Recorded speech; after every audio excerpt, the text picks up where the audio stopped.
আল্লাহ আল্লাহ, ততদিন পর্যন্ত কিয়ামত কায়েম হবে না যতদিন পর্যন্ত আল্লাহর একজন মুমিন বান্দা আল্লাহ আল্লাহকে স্মরণ করবে। এই হাদিস যে আমি পড়লাম, এই হাদিসটা কোন স্তরে পড়লো? 4 নম্বর স্তরে গিয়ে পড়ছে। এই যে ফরজ 5 ওয়াক্ত নামাজ, জামাত, তাহাজ্জুদ, তারপরে বুঝতে পারছেন কোন স্তরে গিয়ে পড়ছে। এই স্তরের মানুষ যতদিন থাকবে ততদিন পর্যন্ত কি হবে না? কায়েম, কিয়ামত কায়েম হবে না।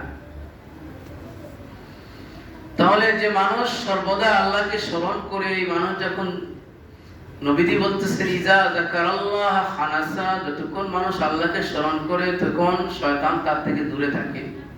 ওয়াইদা গাফালা ওয়াসওয়াসা, যখন মানুষ আল্লাহর স্মরণ থেকে গাফিল হয়ে যায় তখন তার অন্তরে কি করে? শয়তান কুমন্ত্রণা দেওয়া শুরু করে। কলবটা হচ্ছে মানুষের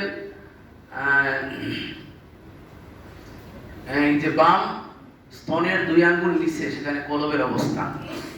সেখানে আল্লাহকে স্মরণ রাখা অথবা শ্বাস প্রশ্বাসে আল্লাহকে স্মরণ রাখা। তো এটা যে মানুষ স্মরণ রাখে সে মানুষ কি পায়? আত্মতৃপ্তি পায়। আলা বিযিকরিল্লাহি তাতমাইন্নুল কুলুব, যারা আল্লাহকে স্মরণ করে, আল্লাহর স্মরণের মাধ্যমে তারা কি পায়? শান্তি পায়, প্রশান্তি লাভ করে। তো আমি এইদিকে আলোচনা করতেছি না, আল্লাহর জিকির বলতে বহু জিনিসকে বোঝায়। একটা বিষয় আলোচনা করতেছি, আলোচনা আসছে। তো যারা নফল রোজা রাখে, নবীজি বলতেছেন যে রমজান মাসে রোজা রাখার পরে যে ব্যক্তি শাওয়াল মাসে আরো 6টা রোজা রাখে, এই ব্যক্তি যেন সে সারা বছর কি রাখলো? রোজা রাখলো। আল্লাহ রাব্বুল আলামিন তাকে সারা বছর রোজা রাখার সওয়াব দান করলেন।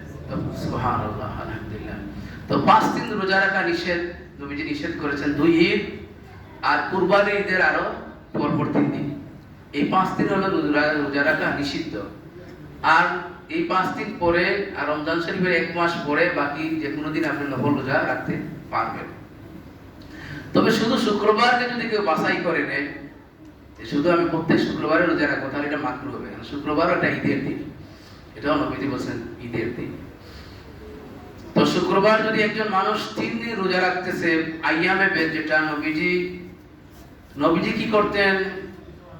প্রত্যেক মাসের হিসাব রাখতেন, প্রত্যেক চন্দ্র মাসের হিসাব রাখতেন। চন্দ্র মাস আসলে নবীজি নতুন চাঁদ দেখলে দোয়া করতেন যে আল্লাহুম্মা আহিল ইলাইনা বিল ইমনি ওয়াল ঈমানি ওয়াস সালামাতি ওয়াল ইসলামি ওয়া তাওফিকুল আমাল লিমা তুহিব্বু ওয়া তারদা। যে আল্লাহ, আমি যে নতুন চাঁদ দেখলাম, এই মাসটা আমার জন্য দ্বীন ইসলাম পালনের জন্য উপযোগী করে দাও। এই মাসটা আমার জন্য শান্তিদায়ক, নিরাপত্তা দান করো, এবং যে আমল আপনার দরবারে কবুল হবে এই ধরনের আমল আমাকে তৌফিক দান করো। যে আমল করলে আপনার সন্তুষ্টি হাসিল করা যাবে সেই আমল করার তৌফিক দান করো। এই আমল নবীজি দোয়া করতেন, আমরা দোয়া করব।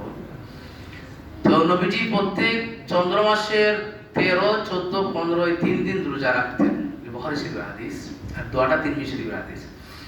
তো 3 দিন রোজা রাখতেন। নবীজি বলছেন যে কোনো ব্যক্তি যদি প্রত্যেক চন্দ্র মাসে 3 দিন রোজা রাখে, তাহলে আল্লাহ রাব্বুল আলামিন যদি 3 দিন রাখে, তাহলে আল্লাহ পুরা মাসে রোজা রাখার সওয়াব দান করবেন। সুবহানাল্লাহ।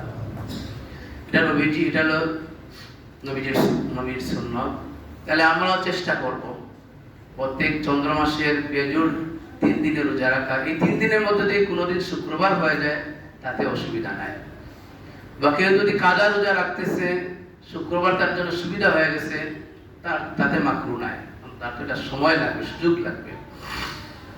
যেটা মাকরু হচ্ছে নফল রোজার ব্যাপারে, যেটা প্রত্যেক শুক্রবারে সে শুধু নফল রোজা রাখলো প্রতি শুক্রবারে, ওটা হবে মাকরু। হঠাৎ একদিন রোজা রাখছে, এটা মাকরু হবে না। তাহলে রোজার এই সওয়াবের ব্যাপারে বা রোজার আলোচনা করলাম। এখন আসি আমরা লাইলাতুল কদরের ব্যাপারে। যে নবীজি বলতেছেন যে আমরা যেন রমজানের শেষ দশকে যেন আমরা কি করি? লাইলাতুল কদর যেন আমরা কি করি? অন্বেষণ করি। তাহাররাও লাইলাতুল কদর ফি আওয়াখিরি মিন রমাদান, যে রমজানের শেষ দশকে যেন আমরা কি করি? এটা অন্বেষণ করি। নবীজি লাইলাতুল কদর জানাইয়া দেওয়ার জন্য বের হয়েছেন। এমত অবস্থায় 2 জন ব্যক্তি দেখলেন, তালা ফুলানুন, 2 জন ব্যক্তি বিবাদ করতেছে। তাদের বিবাদ মীমাংসা করতে গিয়ে নবীজি বলতেছেন রুফিয়াত, আল্লাহ আমাকে ভুলাইয়া দিয়েছেন। রুফিয়াত হলো আমার অন্তর থেকে উঠাইয়া নিয়েছে। তো আল্লাহ কি করলেন, আর জানাইয়া দিলেন না, বললেন যা রুফিয়াত আইয়াকুনা খাইরাল লাহুম, এটা তোমাদের জন্য কল্যাণ রয়েছে।